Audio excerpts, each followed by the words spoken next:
ओम शांति। 7 दिसंबर 2025 की अव्यक्त वाणी है। रिवाइज कोर्स है 2 फरवरी 2008। मुरली का हेडलाइन है संपूर्ण पवित्रता द्वारा रूहानी रॉयल्टी और पर्सनालिटी का अनुभव करते अपने मास्टर ज्ञान सूर्य स्वरूप को इमर्ज करो। आज बाप दादा चारों ओर के अपने रॉयल्टी और पर्सनालिटी के परिवार को देख रहे हैं। यह रॉयल्टी व रूहानी पर्सनालिटी का फाउंडेशन है संपूर्ण प्योरिटी। प्योरिटी की निशानी सभी के मस्तक में, सभी के सिर पर लाइट का ताज चमक रहा है। ऐसे चमकते हुए ताजधारी रूहानी रॉयल्टी, रूहानी पर्सनालिटी वाले सिर्फ आप ब्राह्मण परिवार ही है, क्योंकि प्योरिटी को अपनाया है। आप ब्राह्मण आत्माओं की प्योरिटी का प्रभाव आदिकाल से प्रसिद्ध है। याद आता है अपना अनादि और आदिकाल। याद करो, अनादि काल में भी आप प्योर आत्माएं, आत्मा रूप में भी विशेष चमकते हुए सितारे चमकते रहते हैं। और भी आत्माएं हैं, लेकिन आप सितारों की चमक सबके साथ होते भी विशेष चमकती है।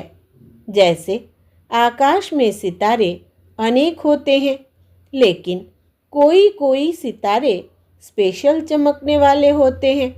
देख रहे हो सभी अपने को।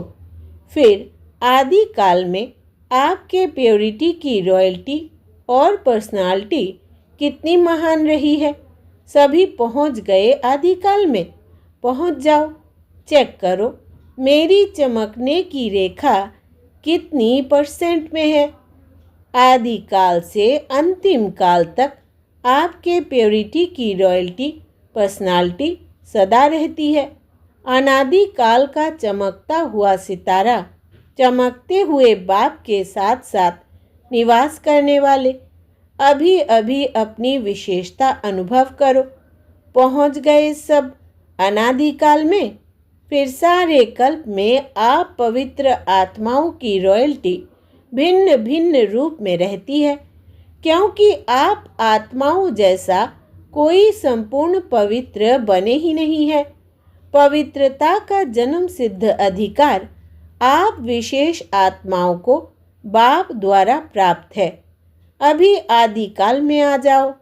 अनादिकाल भी देखा, अब आदिकाल में आपके पवित्रता की रॉयल्टी का स्वरूप कितना महान है। सभी पहुंच गए सतयुग में। पहुंच गए, आ गए। कितना प्यारा स्वरूप देवता रूप है। देवताओं जैसी रॉयल्टी और पर्सनालिटी सारे कल्प में किसी भी आत्मा की नहीं है। देवता रूप की चमक अनुभव कर रहे हो ना। इतनी रूहानी पर्सनालिटी, यह सब पवित्रता की प्राप्ति है। अभी देवता रूप का अनुभव करते मध्यकाल में आ जाओ। आ गए। आना अनुभव करना सहज है ना। तो मध्यकाल में भी देखो, आपके भक्त आप पूज्य आत्माओं की पूजा करते हैं, चित्र बनाते हैं। कितने रॉयल्टी के चित्र बनाते और कितनी रॉयल्टी से पूजा करते। अपना पूज्य चित्र सामने आ गया है ना। चित्र तो धर्मात्माओं के भी बनाते हैं, धर्म पिताओं के भी बनाते हैं, अभिनेताओं के भी बनाते हैं। लेकिन आपके चित्र की रूहानियत और विधि पूर्वक पूजा में फर्क होता है। तो अपना पूज्य स्वरूप सामने आ गया। अच्छा, फिर आओ अंतकाल संगम पर। यह रूहानी ड्रिल कर रहे हो ना। चक्कर लगाओ और अपने प्योरिटी का, अपनी विशेष प्राप्ति का अनुभव करो। अंतिम काल संगम पर आप ब्राह्मण आत्माओं का, परमात्म पालना का, परमात्म प्यार का, परमात्म पढ़ाई का भाग्य आप कोटों में कोई आत्माओं को ही मिलता है। परमात्मा की डायरेक्ट रचना, पहली रचना आप पवित्र आत्माओं को ही प्राप्त होती है, जिससे आप ब्राह्मण ही विश्व की आत्माओं को भी मुक्ति का वर्षा बाप से दिलाते हो, तो यह सारे चक्कर में अनादिकाल, आदिकाल, मध्यकाल और अंतिम काल, सारे चक्र में इतनी श्रेष्ठ प्राप्ति का आधार पवित्रता है। सारा चक्कर लगाया, अभी अपने को चेक करो, अपने को देखो। देखने का आईना है ना? अपने को देखने का आईना है? जिसको है वो हाथ उठाओ। आईना है, क्लियर है आईना? तो आईने में देखो मेरी पवित्रता का कितना % है। पवित्रता सिर्फ ब्रह्मचर्य नहीं, लेकिन ब्रह्मचारी, मन, वचन, कर्म, संबंध, संपर्क, सब में पवित्रता है। कितनी % में है? परसेंटेज निकालने आती है ना? टीचर्स को आती है, पांडवों को आती है। अच्छा होशियार हो। माताओं को आती है माताओं को। अच्छा, पवित्रता की परख वृत्ति, दृष्टि और कृति तीनों में चेक करो। संपूर्ण पवित्रता की जो वृत्ति होगी वो बुद्धि में आ गई ना? सोचो, संपूर्ण पवित्रता की वृत्ति अर्थात हर आत्मा के प्रति शुभ भावना, शुभकामना, अनुभवी होना। और दृष्टि क्या होगी? हर आत्मा को आत्मा रूप में देखना, आत्मिक स्मृति में बोलना, चलना। शॉर्ट में सुना रहे हैं, डिटेल तो आप भाषण कर सकते हैं। और कृति अर्थात कर्म में सुख लेना, सुख देना। यह चेक करो, मेरी वृत्ति, दृष्टि, कृति इसी प्रमाण है। सुख लेना, दुख नहीं लेना। तो चेक करो, कभी दुख तो नहीं ले लेते हो? कभी कभी थोड़ा थोड़ा दुख देने वाले भी तो होते हैं ना? मानो वो दुख देता है, तो क्या आपको उसको फॉलो करना है? फॉलो करना है कि नहीं? फॉलो किसको करना है? दुख देने वाले को या बाप को? बाप ने, ब्रह्मा बाप ने। निराकार की तो बात है ही, लेकिन ब्रह्मा बाप ने किसी बच्चे का दुख लिया, सुख दिया और सुख लिया। फॉलो फादर है या कभी कभी लेना ही पड़ता है? नाम ही है दुख। जब दुख लेते हैं, इंसल्ट करते हैं, तो जानते हो कि यह खराब चीज़ है। कोई आपकी इंसल्ट करता है तो उसको आप अच्छा समझते हो, खराब समझते हो ना? तो वो आपको दुख देता है या इंसल्ट करता है? तो खराब चीज़ अगर आपको कोई देता है तो आप ले लेते हो? ले लेते हो थोड़े समय के लिए, ज़्यादा समय नहीं, थोड़ा समय। खराब चीज़ लेनी होती है तो दुख या इंसल्ट लेते क्यों हो? अर्थात मन में फीलिंग के रूप में रखते क्यों हो? तो अपने से पूछो, हम दुख लेते हैं या दुख को परिवर्तन के रूप में देखते हैं? क्या समझते हो? दुख लेना राइट है? है राइट? मधुबन वाले, राइट है? थोड़ा थोड़ा ले लेना चाहिए। दुख ले लेना चाहिए ना? नहीं लेना चाहिए, लेकिन ले लेते हो, गलती से ले लेते हो। यदि दुख की फीलिंग आई तो परेशान कौन होगा? मन में किचड़ा रखा तो परेशान कौन होगा? जहाँ किचड़ा होगा वहाँ ही परेशान होंगे ना? तो उस समय अपने रॉयल्टी और पर्सनैलिटी को सामने लाओ और अपने को किस स्वरूप में देखो। जानते हो आपका क्या टाइटल है? आपका टाइटल है सहनशीलता की देवी, सहनशीलता का देव। तो आप कौन हो? सहनशीलता की देवियाँ हो। सहनशीलता के देव हो या नहीं? कभी कभी हो जाता है। अपना पोजीशन याद करो, स्वमान याद करो, मैं कौन, यह स्मृति में लाओ। सारे कल्प के विशेष स्वरूप की स्मृति को लाओ। स्मृति तो आती है ना? बाप दादा ने देखा कि जैसे मेरा शब्द को सहज याद में परिवर्तन किया है, तो मेरा के विस्तार को समेटने के लिए क्या कहते हो? मेरा बाबा। जब भी मेरा मेरा आता तो मेरा बाबा में समेट लेते हो। और बार बार मेरा बाबा कहने से याद भी सहज हो जाती है और प्राप्ति भी ज़्यादा होती है। ऐसे ही सारे दिन में अगर किसी भी प्रकार की समस्या या कारण आता है तो उसके यह दो शब्द विशेष है, मैं और मेरा। तो जैसे बाबा शब्द कहते ही मेरा शब्द पक्का याद हो गया है ना। सभी अभी बाबा बाबा नहीं कहते, मेरा बाबा कहते हैं। ऐसे ही यह जो मैं शब्द है, इसको भी परिवर्तन करने के लिए जब भी मैं शब्द बोलो तो अपने स्वमान की लिस्ट सामने लाओ। मैं कौन? क्योंकि मैं शब्द गिराने के निमित्त भी बनता और मैं शब्द स्वमान की स्मृति से ऊंचा भी उठाता है। तो जैसे मेरा बाबा का अभ्यास हो गया है, ऐसे ही मैं शब्द को बॉडी कॉन्शियसनेस की स्मृति के बजाय अपने श्रेष्ठ स्वमान को सामने लाओ। मैं श्रेष्ठ आत्मा हूँ, तख्त नशीन आत्मा हूँ, विश्व कल्याणकारी आत्मा हूँ। ऐसे कोई ना कोई स्वमान में से जोड़ लो तो मैं शब्द उन्नति का साधन हो जाए। जैसे मेरा शब्द अभी मेजॉरिटी बाबा शब्द याद दिलाता है, ऐसे मैं शब्द स्वमान की याद दिलाए। क्योंकि अभी समय प्रकृति द्वारा अपनी चैलेंज कर रहा है। समय की समीपता को कॉमन बात नहीं समझो। अचानक और एवरेडी शब्द को अपने कर्मयोगी जीवन में हर समय स्मृति में रखो। अपने शांति की शक्ति का स्वयं प्रति भी भिन्न भिन्न रूप से प्रयोग करो। जैसे साइंस अपना नया नया प्रयोग करती रहती है। जितना स्व के प्रति प्रयोग करने की प्रैक्टिस करते रहेंगे, उतना ही औरों प्रति भी शांति की शक्ति का प्रयोग होता रहेगा। अभी विशेष अपने शक्तियों की सकाश चारों ओर फैलाओ। जब आपकी प्रकृति, सूर्य की शक्ति, सूर्य की किरणें अपना कार्य कितने रूप से कर रही है।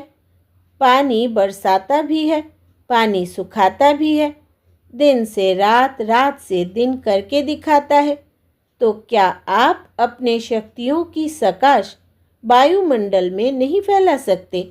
आत्माओं को अपनी शक्तियों की सकाश से दुख अशांति से नहीं छुड़ा सकते?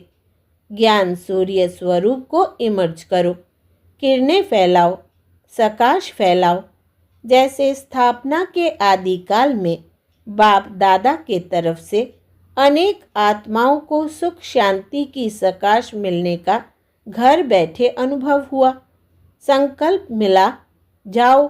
ऐसे अब आप मास्टर ज्ञान सूर्य बच्चों द्वारा सुख शांति की लहर फैलाने की अनुभूति होनी चाहिए।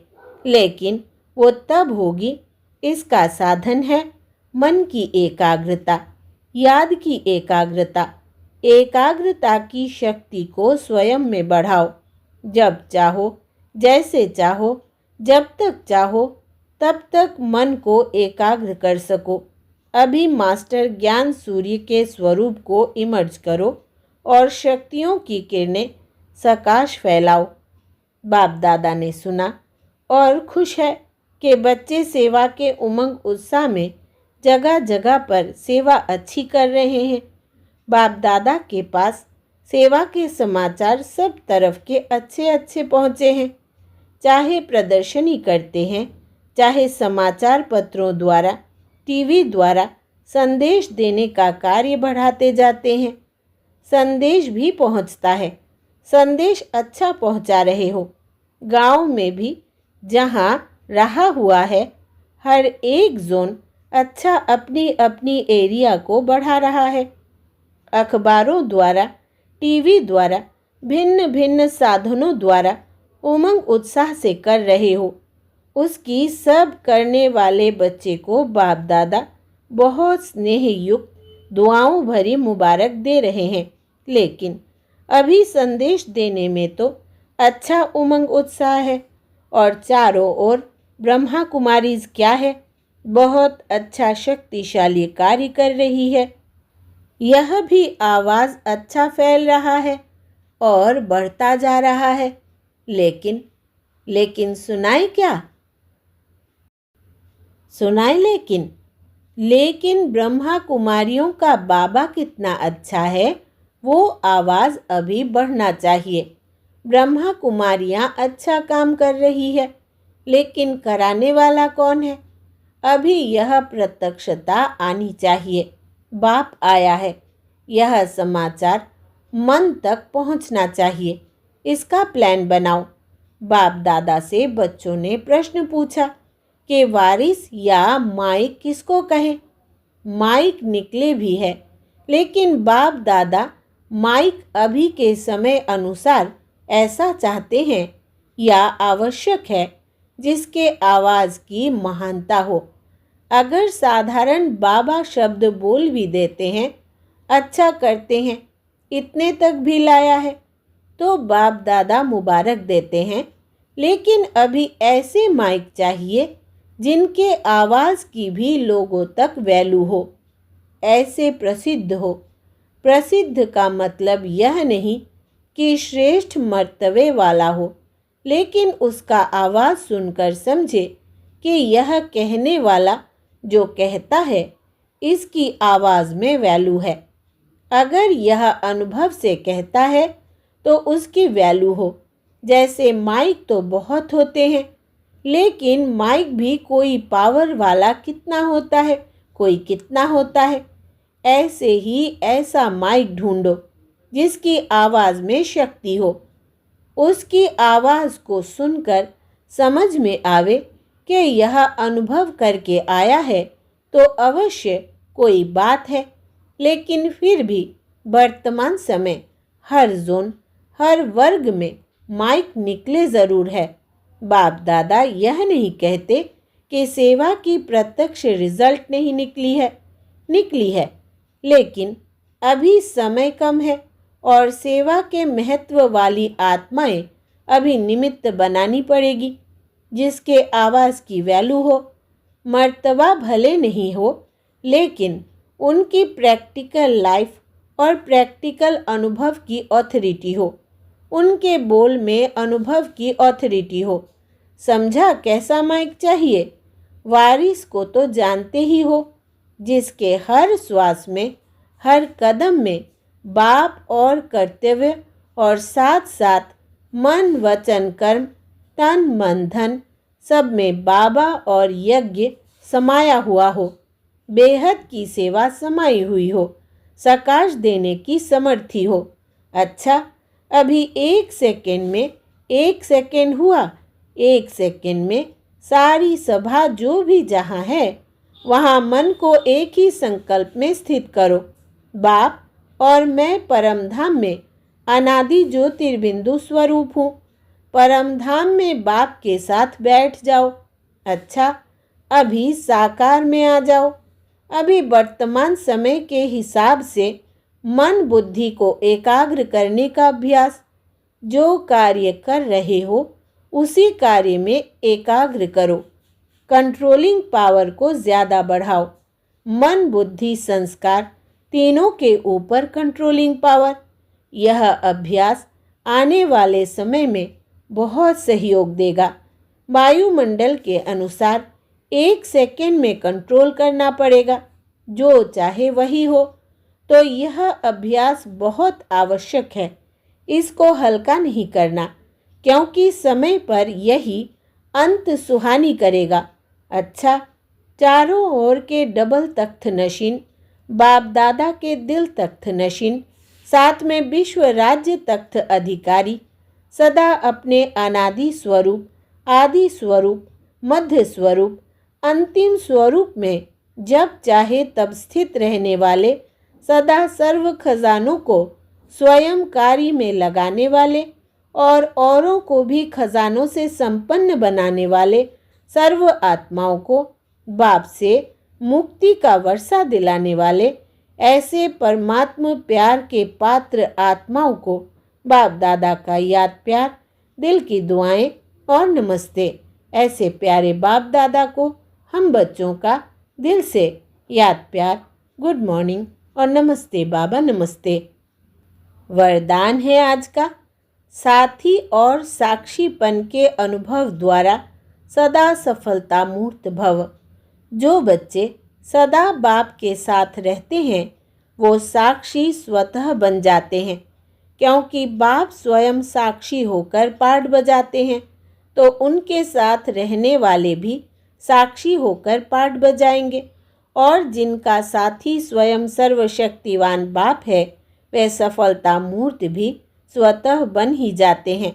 भक्ति मार्ग में तो पुकारते हैं कि थोड़े समय के साथ का अनुभव करा दो, झलक दिखा दो, लेकिन आप सर्व संबंधों से साथी हो गए तो इसी खुशी और नशे में रहो कि पाना था सो पा लिया।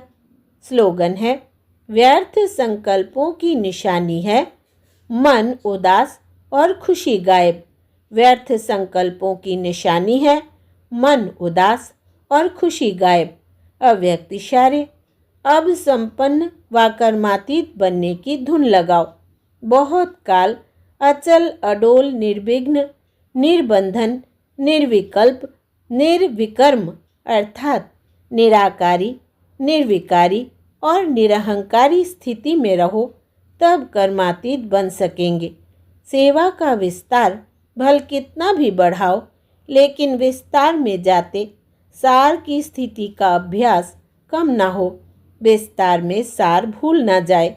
खाओ पियो सेवा करो, लेकिन न्यारेपन को नहीं भूलो। अच्छा, ओम शांति।